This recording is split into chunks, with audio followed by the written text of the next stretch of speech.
Hãy subscribe cho kênh Ghiền Mì Gõ để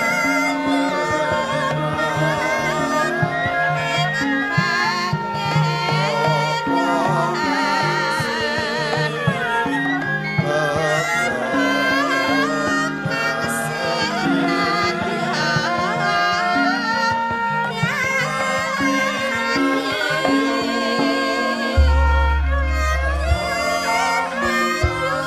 lỡ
Bajul kang dudah tur jono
dapur dening pangasuti Durga Mendak Kalasena.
Nanging ulun tresna sira.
Leng-lenging driya mangu-mangungkung kanduhan rimang lir lena tanpa kanen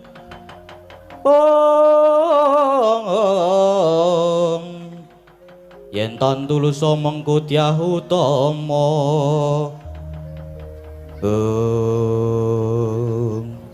jagat dewa Bathara Patih Kala Kridaksa. Inggih. Wonten tau sinuwun. Ate. Ya kaya ngene iki, rasane wong nandang. Kagubel, kabanda dening rasa katresnan. Nyatane nadyan tak lali-lali saya ngalela. Tak gagas saya ngranuhi, saya kuwur rasaku. Inggih. Kula mboten maiben. Nanging lajeng sinten wanita ingkang dados panujuning manah paduka sinuwun. Ora liya ya ming Bathari Dersanala. Lho mangke riyin.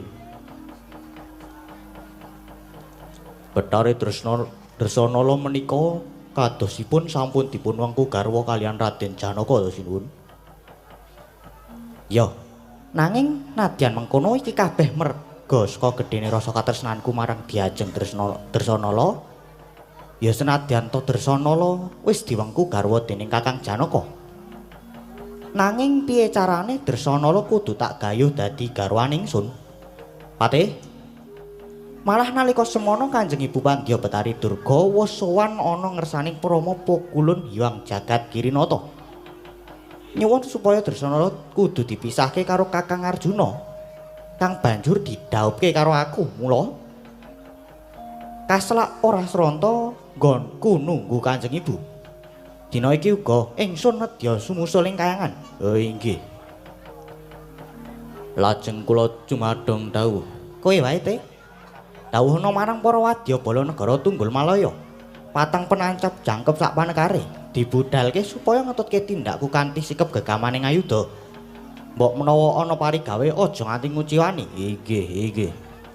Ngestoaken dawuh kabeh wae. Wadyabala negara Tunggul Malaya supaya tata-tata siaga budal dina iki.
Sinongwati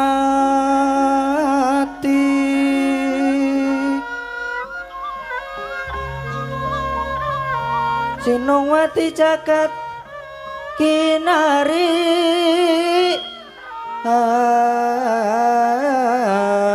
amung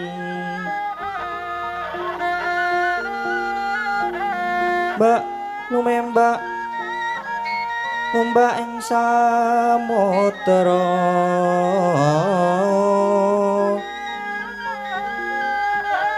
ae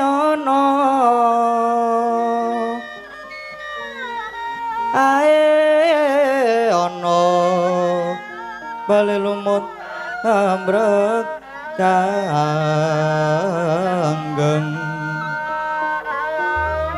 awita dedenjeng denjengan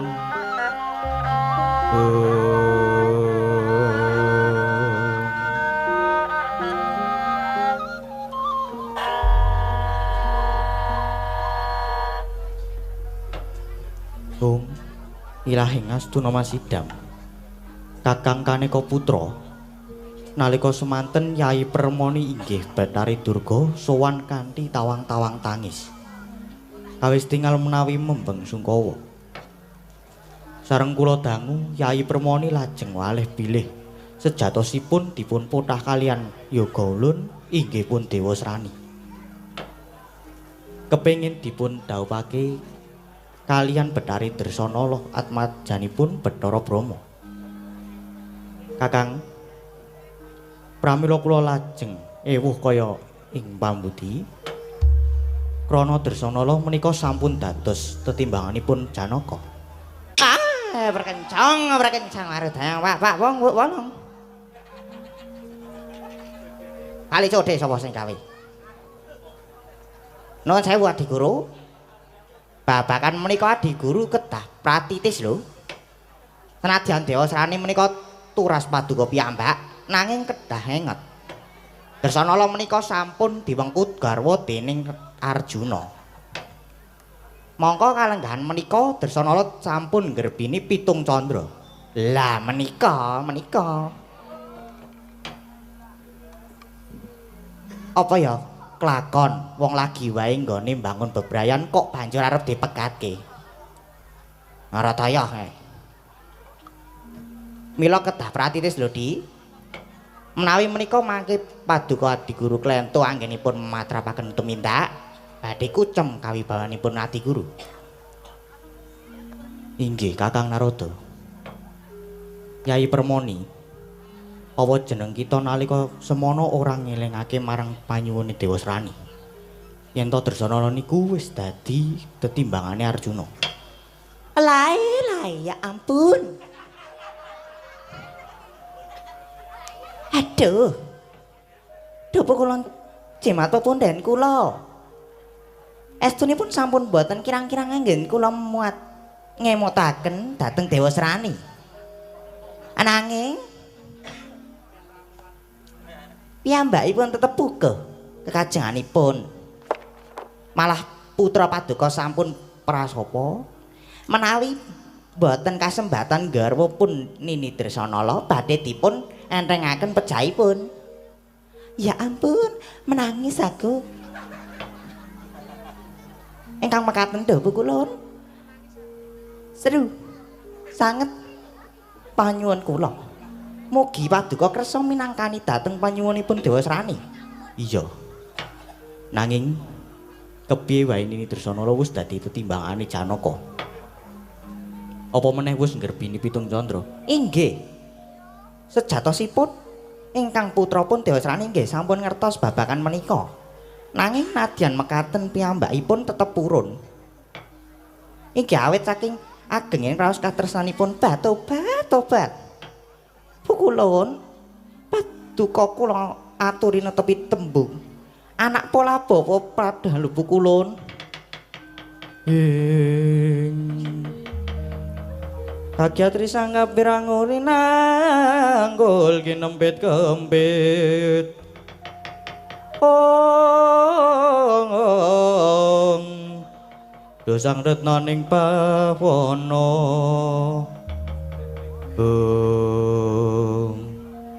Yai Permoni Durga senadyan dikepiye wae Dewasrani kuwi Atmaja Ulun aja sumelang senadyan kudu misahke Arjuna lan Dresanala nanging ulun bakal mbudidaya. Aduh matur sembah nuwun Pukulun. Iki mulai. Werkancang kados pundi menika Adi Guru? Sampun. Kakang Narada kula aturi tedel kemawon. Prasajan wae Brama maju. Ulun ngersake pasuhan kita Brama.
Yoga Ulun Brama.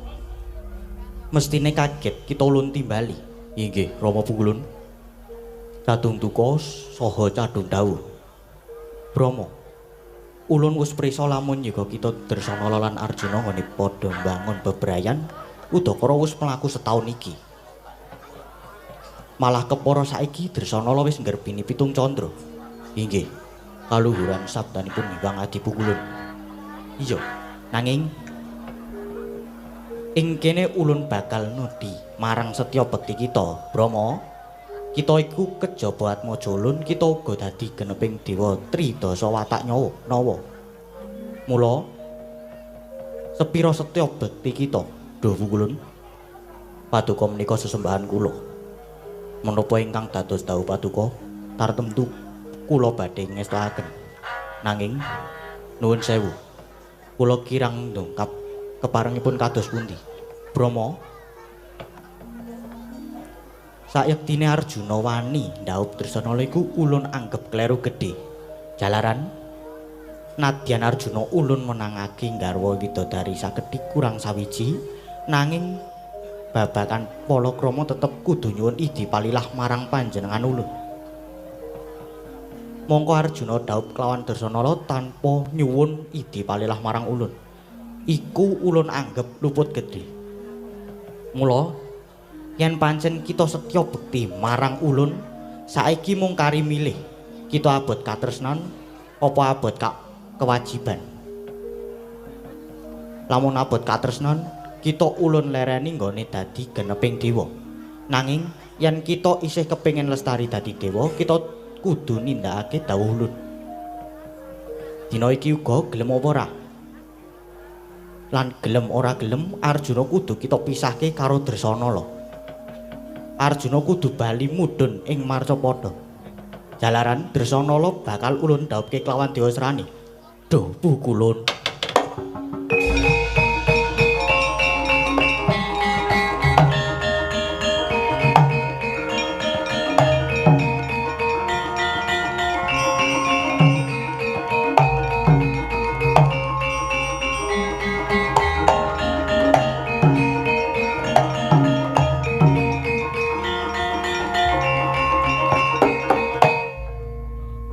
Hyang Agung, kula nyuwun pepadang. Pukulun, kenging menapa paduka dawuh ingkang awrat kados mekaten.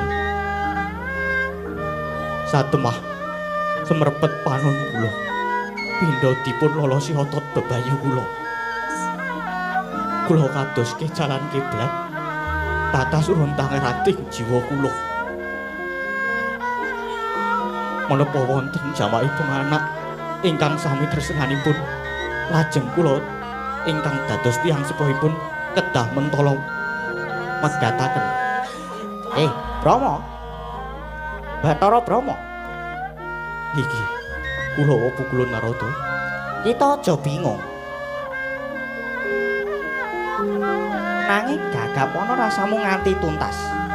Iki prayoganipun kula lajeng kados pundi wae kula? Nek aku ya genah abot menyang anak. Merga arep duwe derajat pangkat kae yen anake kocar-kacir nggo ngopo? Nggo apa? Kosok baline. Senadyan uripe mung pas-pasan nanging nyawang anake padha ayem tentrem kuwi marai nambahi umur dawa. Ngono? Apa maneh? Derajat kuwi mung sampiran. Bondo kuwi mung titipan. Brama. Sepisan maneh bisa ngestokke dawuh napa ora? Iki awrat pukulun yen kula kedah mentala dateng anak kula. Yen pancen kita ora mentala megatke anakmu, malah ulun ingkang tegel marang jeneng kita. Bakal ulun sabda dadi werjit cacing. Aduh iki pukulun.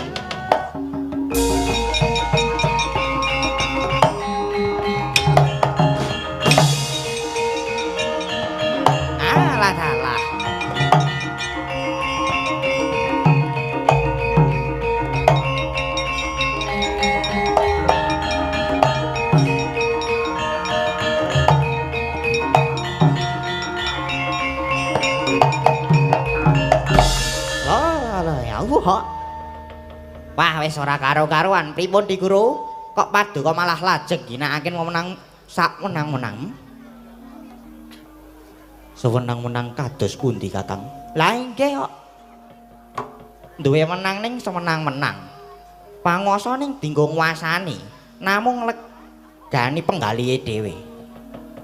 Kula mboten cocok, mboten cocok. Mboten mathuk, mboten sarujuk. Paduka menika jajaring ratu-ratu ning dewa sing kajibah ngayomi sagung titah. Mboten kok malah namung kangge kebutuhan keluarga. Aduh. Anak bojo pancen kudu dipikir. Neng ya aja lali yen ngayomi wong pirang-pirang. Lah yen ngaten niku jenenge welas ning temah lalis. Tegese saka ngene banget tresna marang anak bojo nanging wani ngorbanake kawibawan. Wasipun kula mboten sarujuk. Yen pancen Kakang Narada mboten sarujuk, kula caosi kamardikan. Lho. Kamardikan kados pundi? Merdeka? Free? Gratis? Ngaten? Menawi mboten sampun mboten jenak wonten mriki, menawi mboten sarujuk dhateng kula, menawi sampun jeleh dados dewa, kula aturi mandhap ing marcapada. Kisah saking mriki larak tenan to. Dewa kok gampang kesrimpet tembung manis. Wis, aku wis batin kawit mau, dur kok tekan kene mesti mung arep rusak-rusak. Ajak-ajak dosa-dosa, ngupaya-ngupaya kaca. Lah tenan to. Mulane kok le dandan menor-menor. Ting pecotot kaya ngono kuwi. Nganggo kathok ketat. Nggih pun. Ora dadi dewa ya ora apa-apa, medhun ning marcapada.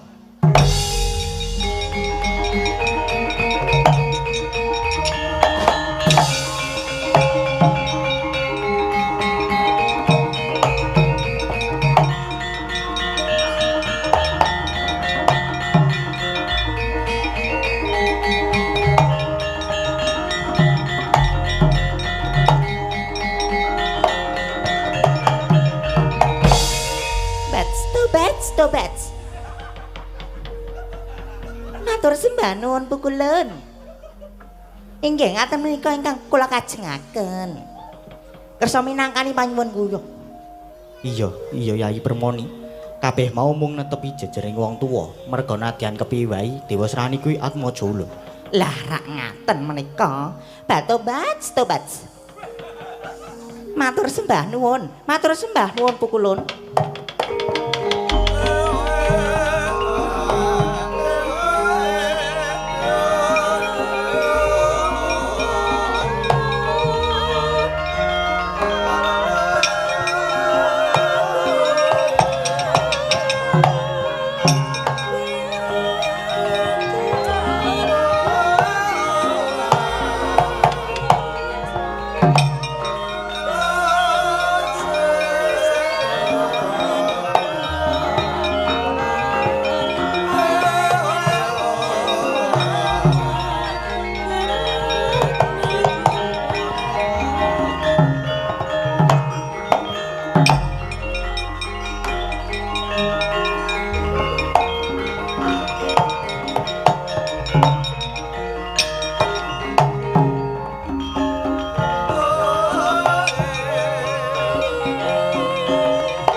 Micil saking jroning pura mapan ana ing ngaloka undanging Prawadya Durantara.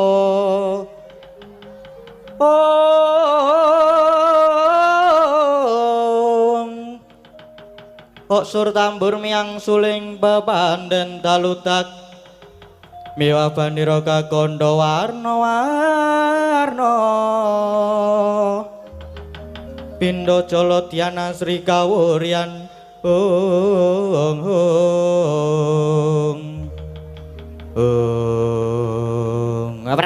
Perkencang maruda yang pak bong di negara wong. Kali codhe sapa sing gawe iki Kama Jaran Bayu nyaketi ulun ana apa? Inggih Wapu Kulun Narada. Kula ngertos menawi Wapu Kulun mentar saking ngarsanipun Pukulun Hyang Jagat Giranata semunipun kagol-kagelan penggalipun Wapu Kulun Narada lan samangke paduka badhe tindak pundi wa? Wah iya ana apa Narada bapakku lan arep menyang endi? Ulun bakar medun Marcapada. Kenging menapa badhe mantep? Lah wis ora digunakake meneh kok. Wis ora ana gunane aku ning dhuwur. Ulun wis dipecat. Saiki Narada wis ora dadi dewa. Mula wis ora usah nganggo sesebutan ulun apa kita. Sing ana saiki basane mung aku karo kowe utawa gue dan elu. Ngono. Kok ngaten? Sebabipun menapa? Kama Jaya Bayu. Ngerti ya, Ngger? Iki mau adi guru nampa soane Betari Durga sing surasane Durga dipotah karo anake kuwi. Dewa Srani nyuwun supaya didhawuhke karo Betari Dresanala. Monggo kowe wis do ngerti dhewe to. Dresanala wis diwengku garwa dening Arjuna. Ning mangune adi guru malah kena pengaruhe Durga. Lah dalah. Kang banjur dawuh karo Bathara Brahma supaya Dresanala dipegatke karo Janaka. Lah kuwi usana adi guru cengkeh karo rembug karo Punwa iki aku ora sarujuk. Banjur aku ditundung. Dipecat le dadi dewa. Ngono. Wis, aku arep lunga saiki. Aduh yen mekaten kula nderek paduka kemawon Pukulun. Wah iya. Bathara Bayu karo Kama Jaya iki ngone wong jujur. Sing salah bakal tak selehke, sing bener bakal tak belani. Aku melu. Kowe arep kowe iki do arep melu ki arep mangan apa? Gepura doyan po? Mergo aku saiki wis ora dadi dewa, wis ora cekel gawe bakale dadi gelandangan. Boten napa-napa. Kula nderek pupu kulun. Ya wis. Ana melu ning aku njaluk gaweanmu dhisik. Keparengipun kados pundi? Tak kandhani ya. Saklungaku saka Adi Guru, saka pandhegake Adi Guru mesti banjur dawuh karo para dewa supaya gawe cintrak aku. Mergo aku wis wani sulaya karo Adi Guru utawa Adi Guru dawuh karo Durga, balane Durga supaya gawe cintrak aku. Lah, coba deloken kae galu. Ngarep kae ana wadyabala kae mesti wadyabalane Durga lan Dewa Srani. Mula aku njaluk gawemu. Aduh, yen mekaten kula ingkang badhe mapakaken. Bahaya Narada bapakku tak belani. Tak petuke sing ngarep gawe cilakamu. Ya wis, kake petukno sing do prayitna ngati-ati ya.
Katrigu mulung mangrempahing wadya. Kura-kura rengka kiri.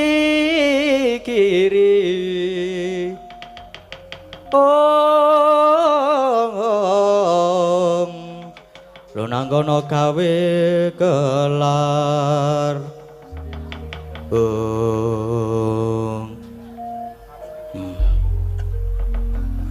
Ingkang tak goleki Bathara Narada. Neng iki kok ana sing methukke aku. Nganggo sandangan cara dewa. Apa kuwi dewa? Iya. Ulun dewa wisik ulun Bathara Kamajaya. Wah. Bathara Kamajaya dewa bagus kowe. Kita titah. Sopo? Aku kekeseting Sinun Prabu Dewa Srani. Jenengku Tumenggung. Mandala Krida. Kamajaya. Sumingkira ndi Bathara Narada sing wis wani cengkah rembug kelawan pukulun Bathara Buruh. Kuwi uga dianggep dadi pepalang gegayuhane Ratu Gustiku Prabu Dewa Srani. Dewa Srani kuwi wong nasar tumindake. Lan kowe ora kena caket kelawan pukulun Bathara Narada ulun ingkang bakal nrenggalani babu. Wani ngalang-alangi, tak katutke dosamu senadyan kowe dewa aku mung titah. Neng aku ora wedi karo kowe Kamajaya. Mau to tak tugel gulumu kene margane patimu Singalena prapting lampus untapke nyawamu ning Yomani Loka.